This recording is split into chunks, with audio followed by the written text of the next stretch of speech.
Ayan na mga master. Ayaw ko sana mag-upgrade eh.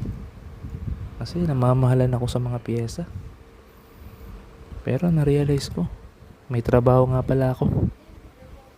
Kumikita ako. So ayan na. Bumili na ako ng upgrade. Inuna ko, Deore XT RD. Ang ganda ng pagkaka-block niya oh. And then, syempre, made from Japan yan. And then, yung cassette SLX 12 speed. Ayan, no? Yung likod, ang ganda. Yung biggest cog niya ay aluminum. Yung black aluminum. Kaya mas magaan yan. And then, syempre, yung 12 speed Hyperglide chain natin. Ang fabric from Japan din. And also, itong ating Shimano shifting lever. Deore din. Ayan, no? Made from Japan.